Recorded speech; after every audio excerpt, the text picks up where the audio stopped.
So remember that what we're doing is heat capacity. I think I have a good idea what I'm going to put on the physical cube, and so as I do a little reviewing, I'll point out things that I'm kind of thinking about. I can't guarantee it, I haven't written it yet, okay, but it's just kind of things I've been thinking about, and I have to write it at some point. So remember that we're doing heat capacity, and last time we did the Einstein solid, and Einstein got a lot right and a lot wrong. He thought there was just one frequency. He saw atoms as vibrating in a cage with one frequency, and that ends up kind of being wrong. He gets a lot right and a lot wrong. With the single frequency, that's one reason we teach this is that once you know the single frequency Einstein result, the way to do it properly actually builds up on that. So you don't. That's not obvious right now, but anyway, I'm getting there. Now, remember that, what do we do? The energy of a vibration is, I'll just write just for one dimension. Of course, there's several. Okay, there's a Y and Z analog. Okay, now from this you're able to figure out that the partition function is 1 over e to the, and I will try to write bigger. I know this is a little awkward. Well, not awkward, but it's a big room. Okay, so let's see here. There's a couple things in here. Okay, so imagine one thing I could ask is, what is this?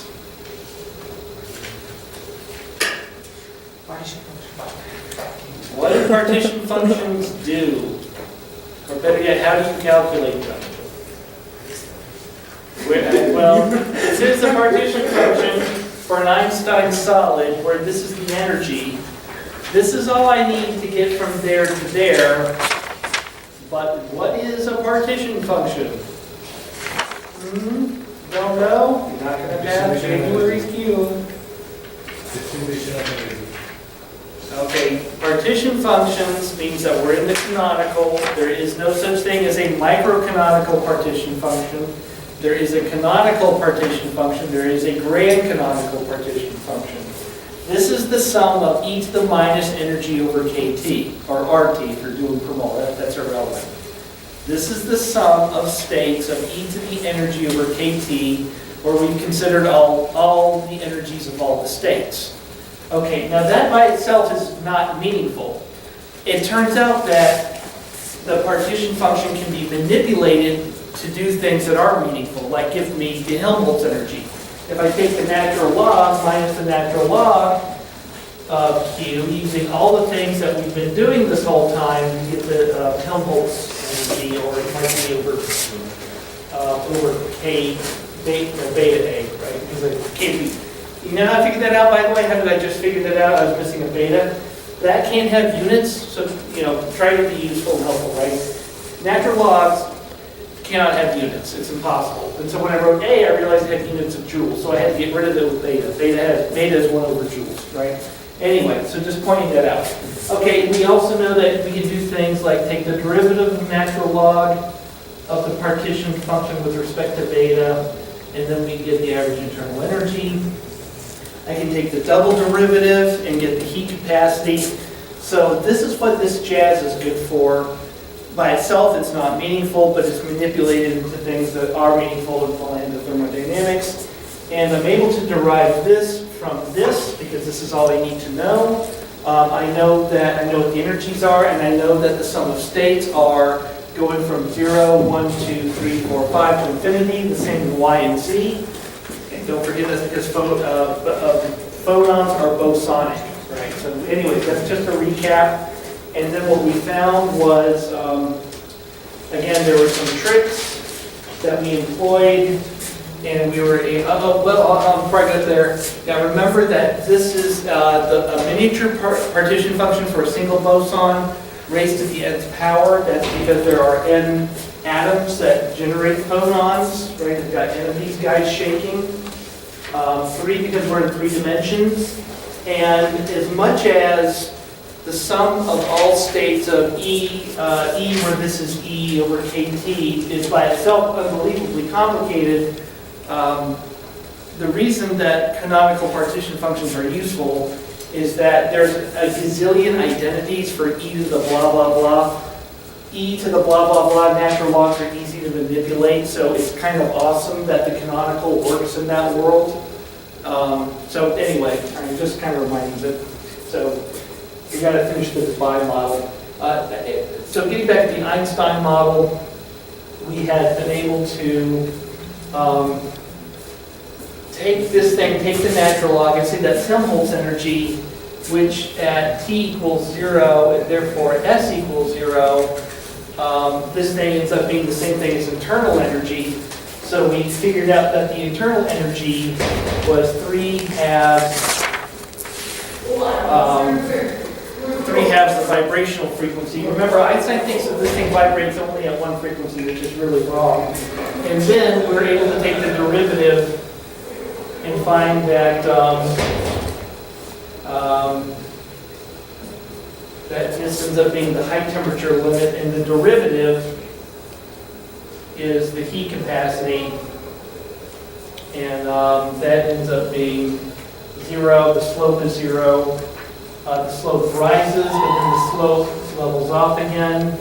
And we talked about why the heat capacity is actually 3.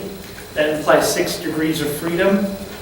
And now remember, what Einstein ultimately gets wrong is that Einstein has the heat capacity proportional to e to the minus 1 over t or something like that. Anyway, it's exponential. It's an exponential function of t. I'm kind of forgetting if it's like minus t or 1 over t. Anyway, blah, blah, blah, who cares? And that's wrong. It's very vigorous. He put in a bunch of non-metallic solids, and people back in the day, this guy named Joke, he has a building at Berkeley named after him. That's where I used to work, by the way. They had developed, the 1 Kelvin degree calorimeters. They knew that heat capacity is very vigorous. I need to label my axes, by the way. Always label your axes. They knew that heat capacity was exactly proportional to T cubed, temperature cubed, not e to the whatever of t it is. Einstein is awfully close. I mean, it's awfully close, but it's ultimately also just not right. So, and the last thing we talked about was why is the heat capacity, why are there 6 degrees of freedom, which is something that actually, I imagine if you get most PhD physical chemists, even at their defense, and ask them why is the heat capacity of a solid, why are there 6 degrees of freedom, hardly any of them could answer that. So it's kind of a neat thing to know, and it's very fundamental, right? The partition function says that internal energy, the derivative of internal energy is heat capacity. The equipartition theorem says that internal energy is number of degrees of freedom times 1/2 kBT. Therefore, 1/2 kB times degrees of freedom is the heat capacity. So why is there 6? It turns out that, the reason I like to harp on this is, it shows you what heat capacity is. Heat capacity is the ability to take energy and do something with it, and the more things you can do with it being energy, the higher your heat capacity. So 3 of these degrees of freedom, remember it's 1/2 kBT times degree of freedom. So therefore I have to have 6 if this is 3. 3 of them come from motion in 3 directions. And now that I get. I know that hot things move. And I can see this atom is trapped in a little cage. Therefore, I get 3 of them. That's brainless. And argon gas, right? Since argon is just an atom, it also has 3 degrees of freedom. It's the same thing. It's the same degrees of freedom. The argon gas can just move a little further, or a lot further. But anyway, that makes sense. But to me, it seems like we're done there. We're definitely done there for argon. Where did the other 3 come from for a solid? And it turns out that it's really unusual, but because these are basically like little springs, so you can think of it like this. So I'm very crudely drawing little springs. Now again, recall that the equipartition theorem says, I'm giving you some energy, what can you do with it? Well, of course it can move, even a child knows that. But it can also distort the hell out of itself. It cannot move at all the atoms can distort themselves, pull as hard as possible on their string, and use up that energy. It just uses it up in the form of potential energy. So it stretches all the strings. They're not thermally moving anymore, but all the strings are stretched. So they've locked up the potential energy in those stretched springs. So you got two things. You can move around, again, that's childlike, a child understands that, but they can also bend the springs. And that's another sink for the energy. And of course, in 3 dimensions, there's 3 sets of springs. So a total of 6. So anyway, so that's why you get that behavior. All right, blah, blah, blah. Let's move on. So Einstein gets a lot right. That's kind of cool, but it's ultimately a little bit off. And, you know, that's another thing that's kind of neat about PChem. When you're doing these derivations, you know, you got to get it. It's kind of frustrating, but it's also kind of nice that there's always a right answer. You know, like organic chemistry, if you're doing a synthesis and you get a yield of 50%, sure, it can be 100% maybe if you worked forever, or it's 50% or it's 25%, whatever. It's not 0%, that's all that matters. In physical, if you're doing a derivation and you're missing a half or a minus sign, you are wrong. You are absolutely wrong. And it could, there's 2 possibilities. Either you just missed some algebra. That's probably the case. Or everything you're doing is fundamentally wrong and you don't even understand it. I find that there's lots of times I'm like analyzing data and I run into a slight problem with my analysis and I'm like, well, this is an almost good fit, but not quite. And I'm okay, where's the problem in my code? Look, nothing. And then I realize, no, I'm just not, like, the way I'm analyzing it is fundamentally wrong because I'm not getting a good fit. It's not that I'm missing a minus sign in my code, it's just that I'm not even using, I shouldn't be using a spring to describe this atom. It's not a spring, right? So that happens a lot in PChem. And that's kind of good, but also frustrating. So that's what happened with this heat capacity deal. It's close, but close is not right. Okay, so what Debye figures out, so this is the Debye model of a solid, by that I mean heat capacity.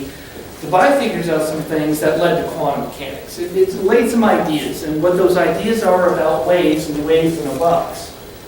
So, okay, now I'm going to draw my atoms again. And so remember, this is a little, imagine just like a 1 centimeter by 1 centimeter by 1 centimeter little solid of, I don't know, something, whatever. Debye says there's not just one frequency. You know, remember Einstein said that each one of these atoms was rattling around in this little cage of one frequency. Debye has this other picture. He says that there's multiple frequencies. And those frequencies are, take the lowest frequency possible. And I'm drawing a wave via a displacement of an atom.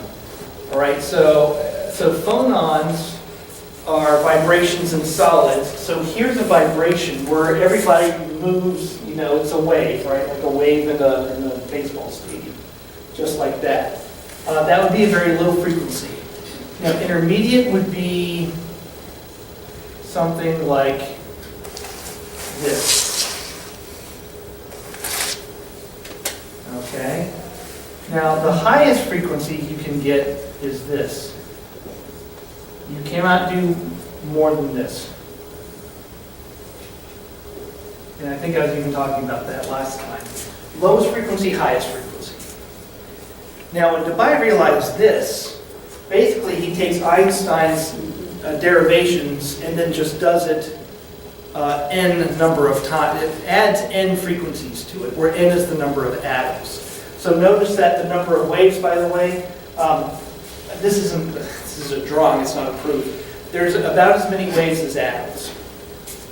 There's actually number of atoms, 3n minus 3 rotations and 3 translations. And by translations, I mean I pick up the solid and throw it. By rotations, I pick it up and rotate it. Those don't count. But so there's 3n minus 6 waves. So basically there's 3n because n is like a mole, right? Remember, a mole of a solid, like 18 grams of water, I can cup that in my hand. I can cup a whole mole of solid in my hand. That's 10 to the 24 atoms. So I have 10 to the 24 waves, minus 3 rotations, 3 translations, but obviously that doesn't matter. Okay, so anyway, so those are the number of waves, and each one has a separate frequency. And the next thing I want to cover is density of states, and this is crucial. Understanding density of states, unfortunately I can't just describe it because it means a different thing for every system that you're studying. So here's just one example of density of states in this system, but when you hear that you should perk up because it controls everything. Okay, so density of states. What does that mean? Let's draw these waves. Let's make a function for these waves. Let's call it sine. Let's give it a node. And we have to always work in 3 dimensions. Oh, that's a crappy looking y. Okay, and then there's one for z. Okay, I haven't drawn this. I've drawn this in 1 dimension, but anyway. Okay, so how many waves have this very low frequency? How many ways is there to do this? So the way to figure that out is this. Let's say that this is the x direction. What is nx? Given I've drawn a wave, here's a hint. The higher the number, the higher the frequency. So what do you think the lowest this could be? 1. It technically, and actually it could be 0. That could be 0, and that could be 0. But you can't have a set 0, 0, 0, because that's nothing. So 1, 0, 0. Okay. Now, it's pretty arbitrary. I could have called this y. So I could have had 0, 1, 0 if I simply had not written the letter x. Or if I had written the letter z, I could have had 0, 0, 1. So how many low frequency waves do I have? 3. No, 3. I have 3. And not n, because n atoms make the wave. And the n atoms make this 3. There are 3 waves that involve all n atoms. Right? Look at it. This is my entire solid. All the atoms are participating in this wave, they're participating in this wave, and they're participating in this wave. There's 3 of them. Now you're thinking like, well, where's the other 3n minus 3 waves? They're in this one, which might be 200, or 020, or 002, right? I'm going to have more waves, and when I add them up, I'm going to get 3n waves. Right? You see what I mean? I know you're trying to find this 3n. I'm just telling you that you have higher indices, which we try to keep track of this way. Just the same way. You notice I'm writing the expression for a vector when you took vector calc. I'm writing it's like a radius, right? Radius squared is rx squared plus roy squared plus rz squared. If I want to know the radius, I actually just take the square root of that. Same thing. Of course, the energy is going to be energy of the photon is proportional to that guy. So this is why it's a convenient way to keep track of this. Okay, anyway, so let's back up. The main thing is, hopefully we accept that this is what photons look like. And we accept that there is a lowest frequency. That's, again, I think I can explain that to a middle schooler. And you're a little bit more advanced. You see that there's 3 ways to do that. That's correct. Now here's what I'm telling you. When you go to higher frequencies, this gets way more complicated. This is why you have to keep track. You have to have some way of keeping track of the number of waves that can fit in this box, because it gets more complicated. Okay, so now if we have n squared equals 1, we know that the density of states is 3, right? Because we have the set 1, 0, 0. And when I put this little curly thing, that means that I'm writing 0, 1, 0, and 0, 0, 1. I'm just not actually writing them down. Okay, guess what? If I have n squared of 1, 2, 0, 0, 0, 0, that set corresponds to 20, 20, 20. Seriously, get your calculator, multiply 20, 20 times 20 times 20, you get that number, 120,000. Okay, 3. The density of states is 3. My question to you is there any other 3 number combinations that gives me, not close, but exactly 120,000? What do you think? Is only 20, 20, 20, is only 20 times 20 times 20 equal to 120,000? Are there other 3 sets of numbers that also equal that, or each one of them is a whole number squared? You see, I'm getting kind of complicated here, but what do you think? Yes. Yes. In fact, there are a total of 37. There are 37 3-number combinations. Each one can be square rooted into a whole number. 37 sets, 37 total. So 37 minus 3 is 34 more of these. Right? Technically, this can't, sorry, you know what, I misspoke. This is only one. This is only one way. There's only one 20, 20, 20. I can't rearrange 20, 20, 20. It's still 20, 20, 20. But there's 3 of these, there's only one of these. Anyway, the total number of these 3 number combinations that equals 120,000 is 37. Now, how big does n squared get? Okay, ultimately I have to end up with a node between each atom. That means that my n's get as high as the length of the solid divided by the interatomic spacing. So how big a number is that? Give me, estimate. So let's say that it's a 1 centimeter by, 1 mole of, imagine a sodium cube. A mole of sodium would be about 23 grams. That would actually be about this big. Let's just say let's just call it 1 centimeter by 1 centimeter by 1 centimeter. Atoms are about angstroms apart. What's an angstrom in meters? Okay, so what's a centimeter by, divide a centimeter by an angstrom. And it's about 8. So n's, the scale of n's get to the 1 to the what? You just said it. 8. They get to 1 to the 8. Okay, if this is 1 to the 8, what do you think my density of states is?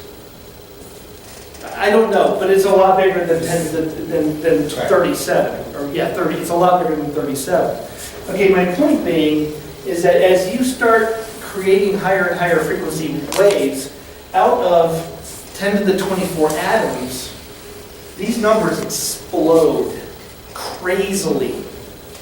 And you need to keep track of them. Why do you need to keep track of them? Because each one takes 1/2 kBt of energy. They add together. You have some thermal energy. Each one of those modes takes it. And so you have to keep track of that because you need to know what the whole heat capacity is. So that's how density of states works. It grows crazily. This is how waves grow. And so now let me actually use density of states so it's not so abstract. Now we know that, okay, so I am doing a single frequency. So I'm actually doing Einstein's results. And when I take the natural log of that partition function, it ends up being even slightly easier to digest. Okay. Now, again, that's for a single frequency. Now, as I just mentioned, that Einstein thought there's one frequency, but there's a gargantuan 3n, the 3 number of moles, so it's unbelievably large. So we need to add them up. So what we need to do is make a sum of ln I'm sorry, I need to put a little index on the frequencies because there's, again, a gigantic number of them. So I'm summing up all these frequencies. Okay. Now, for all the reasons I just said, there can be degeneracies in the number of frequencies. Like, for this frequency, described by this set, there's 37 frequencies that have this, 37 waves that have this frequency. right? That's the idea. And when we get to 10 to the 8, it's going to be like 10 to the 5 or something frequencies that have that energy. Okay, the way to do that would be to have some kind of degeneracy factor.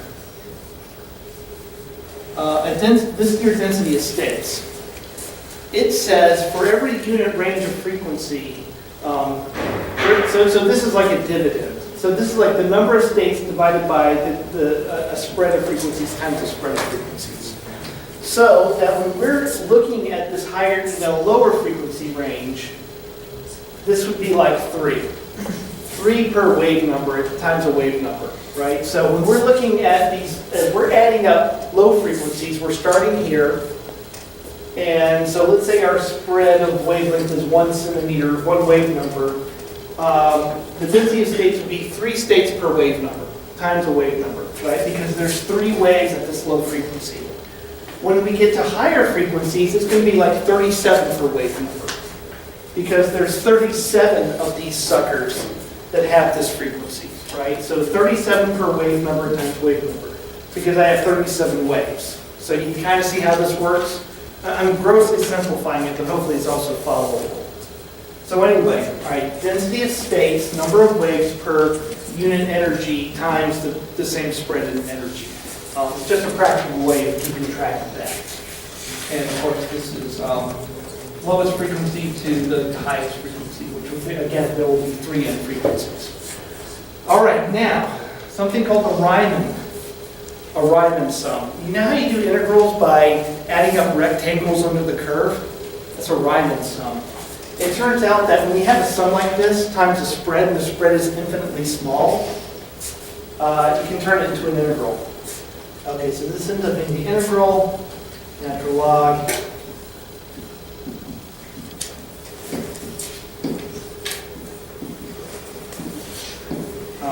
Okay, density of states. There you go. So now it's integratable. Okay. An approximation. It is an approximation, but the degree to which this is continuous is like, what's the error in calling something that's discrete continuous? Discrete means that the frequencies go from 1 wave number to 2 wave numbers to 3 wave numbers. But not really, because for however wide the frequency range is, you have to divide that by Avogadro's number, and that's how coarse-grained the number of states are. And so 1 over Avogadro's number is a very small number, and so it's fair to just call that a continuous variable. I hope that kind of makes sense. I'm kind of going off the deep end in my math language, and I'm kind of only half aware of it myself.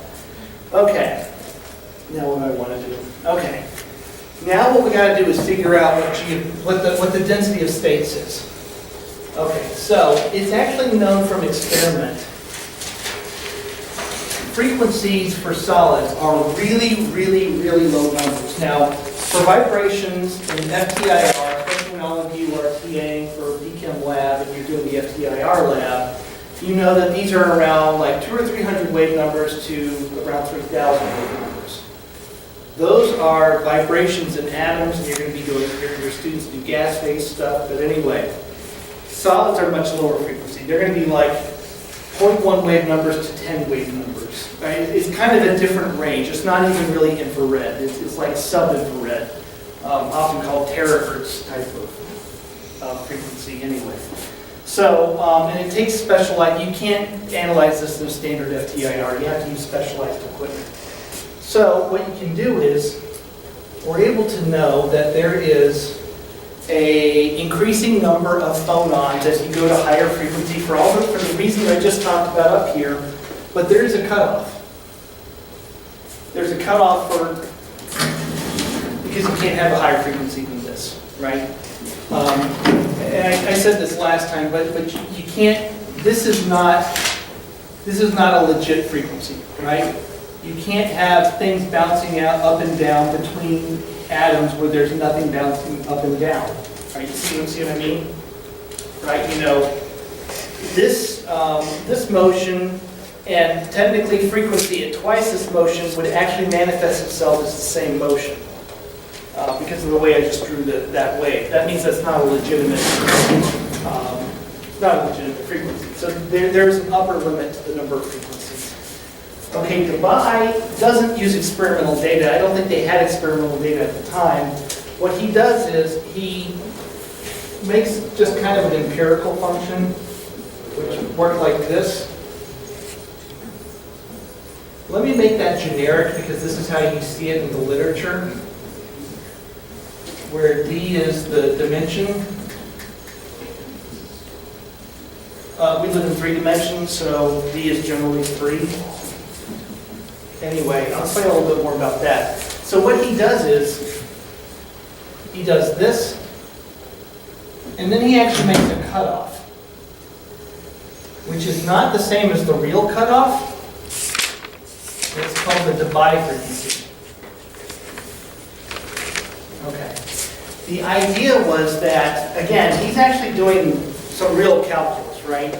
He can't just plug in some data. Yeah, I mean, nowadays you can do that quite easily with MATLAB and computers. You can even do it in Excel if you really struggle.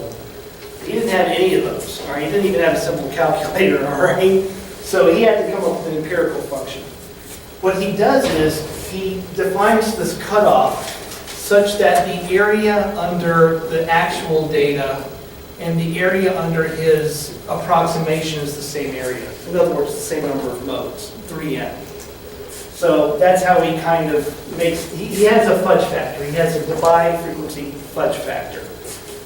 To get something that's kind of a decent approximation, not quite right, fixes it by having a fudge factor, but has the benefit of being integratable.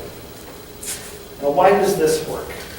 What made him, of all the things you can come up with, and why didn't he just draw a line through it? Why not just draw a line, right? Okay, he actually has a good reason for this.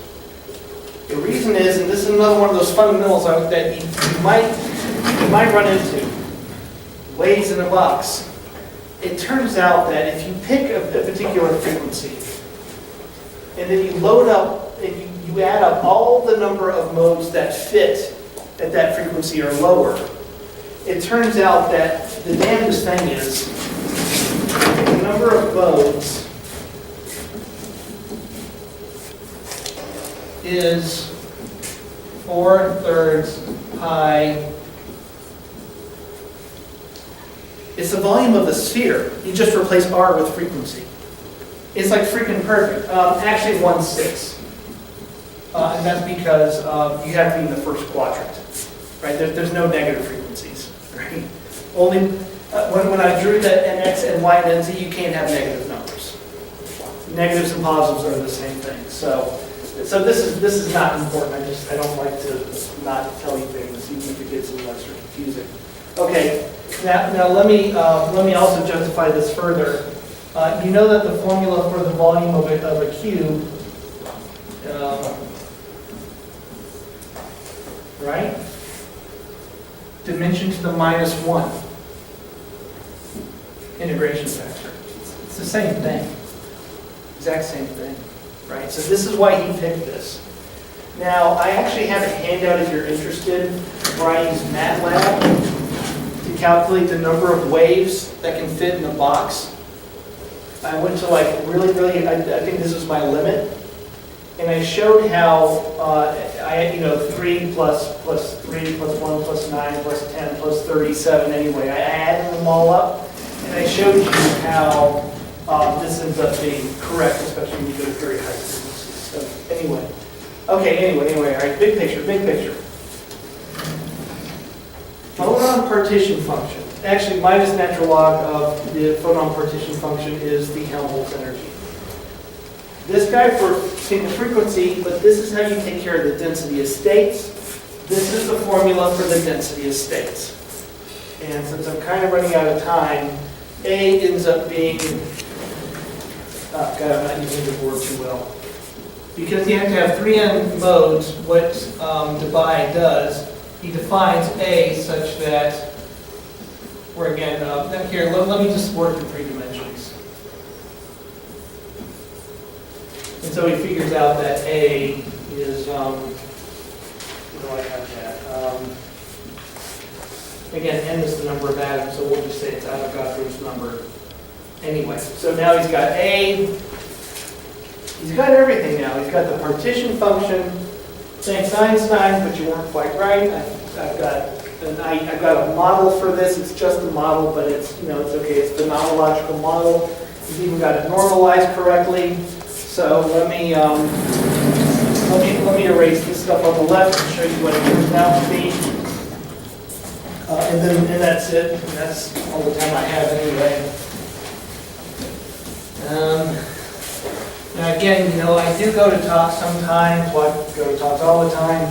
And every now and then I see someone plop in a partition function. And at least you know what it is. Hopefully you know what it is. And if that's all we've got, that's not so bad. Okay, so let me remind you. Okay, he's got A, I've already defined A. I'm just going to leave it at that. An integral that uses the fudge factor, the partition function for a single frequency, and that's okay because when you multiply it by the density of states and then integrate by the density of states, you count up all of the frequencies.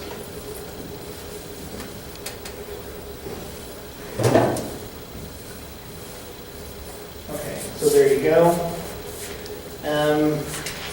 Let's see. Okay, almost done. Now this is the part that gets kind of neat.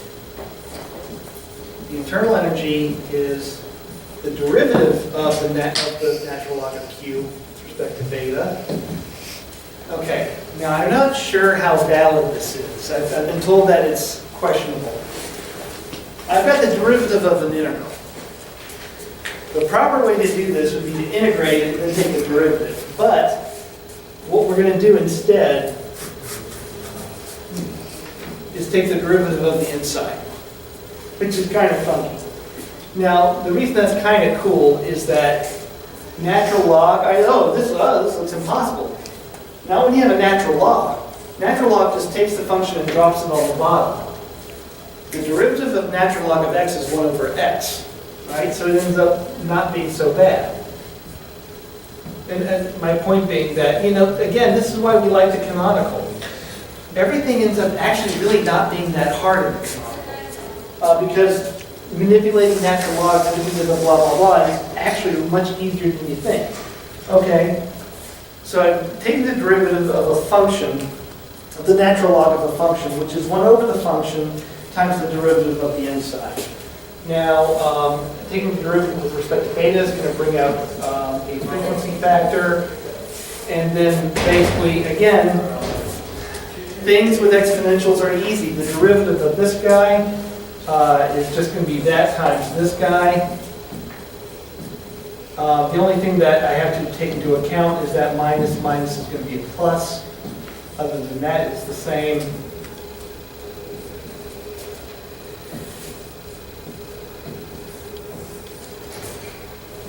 See, not that bad. So my point here isn't so much to do an integral, is that when you folks are confronted with these kinds of things, is don't freak out. Okay? A lot of these times, these things aren't really so bad. Okay, now this is as far as I wanted to go. It turns out that, that we can do another derivative to get the heat capacity, and I've seen it done that way. If you do the derivative of this, it does get pretty ugly. But it turns out that there's some approximations, but in the interest of time, you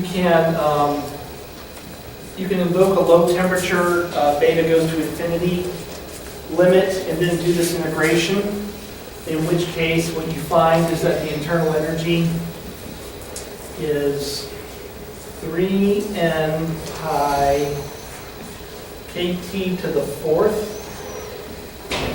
over 5 by frequency cubed, and of course the derivative of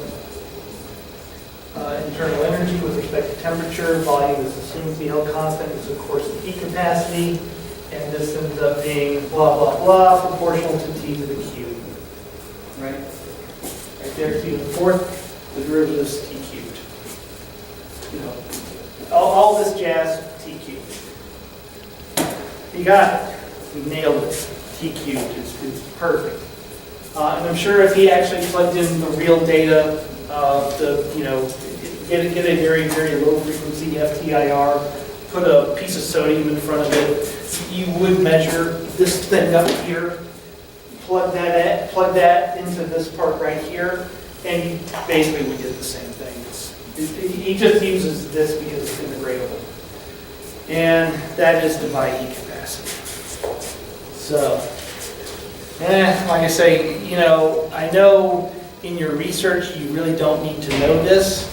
It's just that the whole point again is how to influence your thinking, understand that the states, when you are studying something, and James' group, you're studying single molecules, that's awesome. And a lot of this doesn't apply, but most people are studying something that you can probably hold in your hand. And those damn things have 10 to the 10, 10 to the 20, 10 to the 24 atoms, 10 to the 10 waves inside of them that require an analysis that's just a little bit more complex, not terrible. Also, part of this is just so you get familiar with some of the words we use. And also, I hope that you're not so scared of math, because physical chemists, you're kind of expected to be a bit more math savvy. It's something you may be hired for, and I can just tell you that it's really quite rare that you run into something that's actually intractable. What you often see as scary is just big, right? Big is not really that scary. It just hurts your wrist. That's all it actually does. I can take the derivative of this. I just did it. It's relatively easy. If I do the derivative of this, I can do that. It just takes a while to write it out. But it follows all the rules you learned in the first semester calc. If I have to integrate it, at that point, I probably have hit my limit, in which case I do it numerically with MATLAB. Seriously, I do run into these problems all the time. And once an equation has gotten kind of blown over my head, at that point I'll start doing it numerically, which is also actually really quite easy. So anyway, that's all I got. Like I say, I hope it was somewhat useful. At least to learn some language at the bare minimum. And the exam's on Wednesday.